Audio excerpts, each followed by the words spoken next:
Hi, Jason here, and today we're going to talk about how to make a flap over cuff on your djembe drum. Alright, first of all, you need to soak the skin extra long so it gets very stretchy, right? You can do it overnight, 8 hours is good. 12 hours max, I would say. The most 12 hours. But yeah, you need to get that skin extra soaked so it'll stretch better. Next, you need a large skin to be able to flap it over, so it's also skin selection. When you skin up the drum, what I do is I poke holes in it and I run the string through, and I call it the drawstring. Where you pull the string up and it closes around the ring.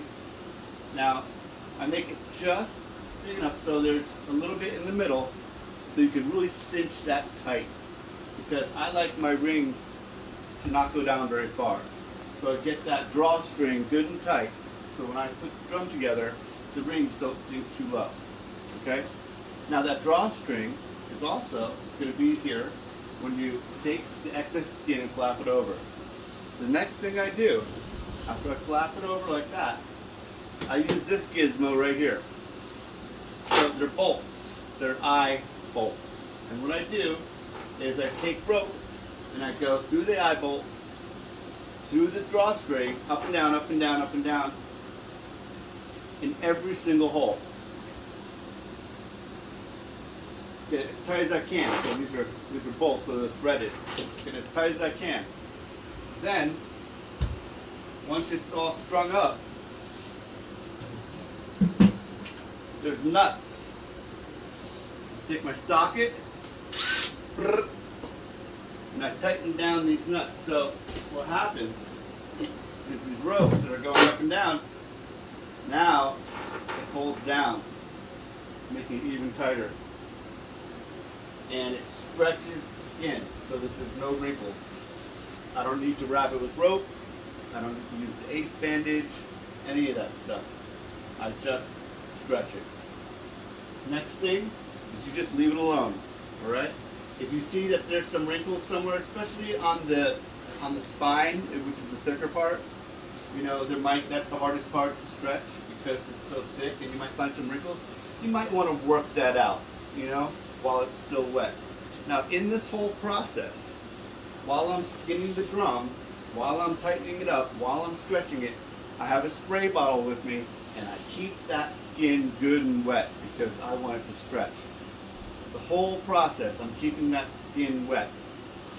As I stretch it, I'm going around, I'm spraying this thing with my spray bottle and keeping it wet. Not the head, just the flap. Keeping it wet as I stretch it until all the wrinkles are out. Once all the wrinkles are out and I have it good and stretched, I can stop watering it and just let it dry. I let it dry for minimum 3 days before I touch it. I like to wait a week, actually. Next, it's good and stretched, it's dry, I take everything apart.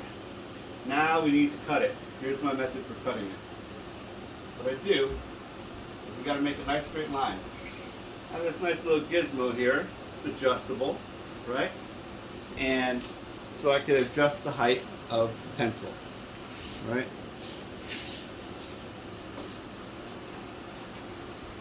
Oh, by the way, a shout out to Tom Condis for getting me one of these. This is from a buddy of his from a wood shop in Ohio, I believe. It actually says it on here, but I don't have my glasses on. Anyway, Tom Condis, Poma drums. I believe you can get these for you if you want them. And so what you can do is you can set this to any height you want. I just stick it up there and mark the drum where I want to cut the cuff. Right?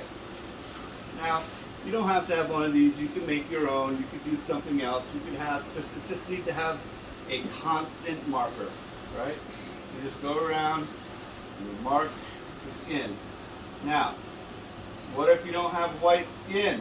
Then what do you do? What if you don't have white hair, Well, there's other ways. You could use a Sharpie. You're going to cut it anyway, so it's not like the Sharpie's going to stay. You're not going to see the Sharpie when you cut it. So there are other ways to do it. You could use ink, like I was saying, but you could also fashion a knife blade in here and just score it. You can't go through because you'll cut your verticals, but you can score it. Now, follow me.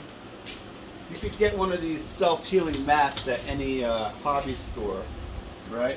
These self-healing mats, you get smaller ones, and you could stick it behind the skin if you want to use a knife to cut. However, that's not how I do it. I use scissors.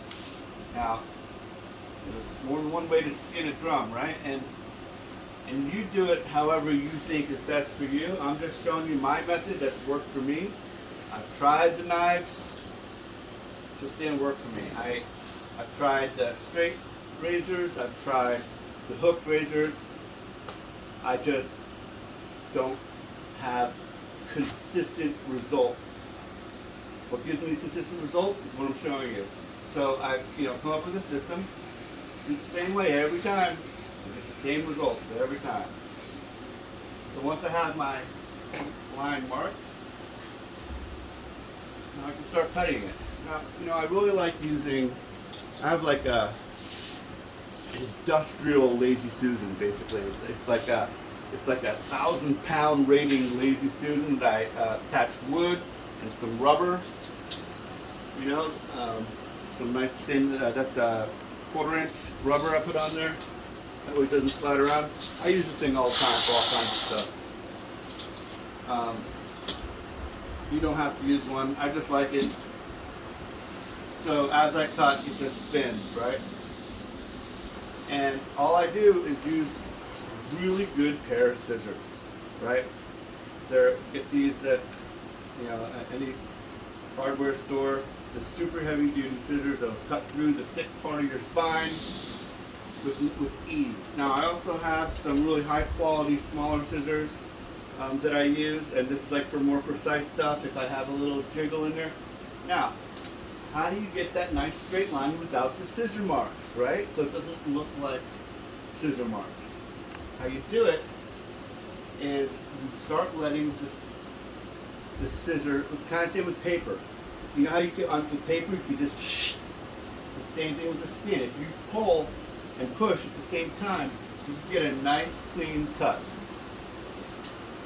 Let's see if I can demonstrate while we're here on the video.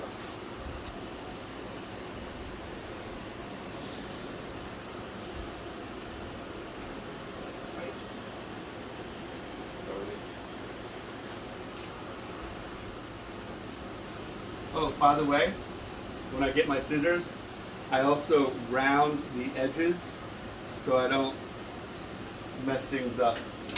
So these have all been rounded, so I could use them and know that I'm not going to snag on a rope behind it. But yeah, so these have been worked on. What was that?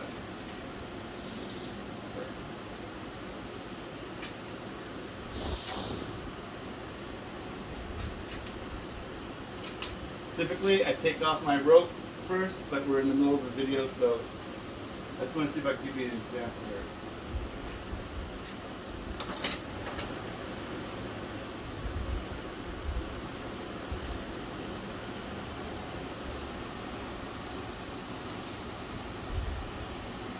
Can I get a close-up on this, please?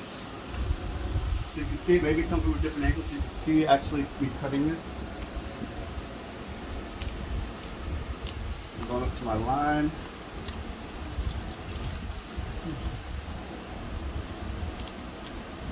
Alright. Can you see it? Maybe come from this other side. Is my elbows in the way here? Yeah. Is that good? Mm-hmm. Alright.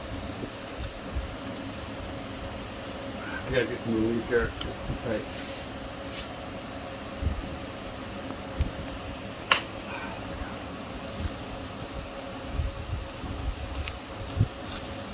I'm sliding my scissors.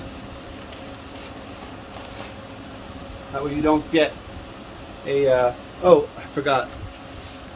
You've got to pre-shave your skin before you even ever wet it. So before it ever goes in the water, this stuff is shaved down to a stubble. If you don't do that, it'll look all kinds of hairy. The hair will be sticking up over here all crazy, and when you cut it, you won't get a good straight line over here. Now, if you notice, it looks a little fuzzy at my line. See, after I'm done, I'll go through, and I'll trim that. So I just kind of slide it, right? And that's what gives you the nice clean line. Now I could go through and I could use a pair of buzzers and I could trim this here so it looks like a, but I can use scissors too. It looks like a good clean line. The buzzers is easier and faster. We can just go by and just get those little hairs. But yeah, that's how I do my cut, and I think that was. I don't have to keep going. You guys, I think, got the hang of it. All right, thanks.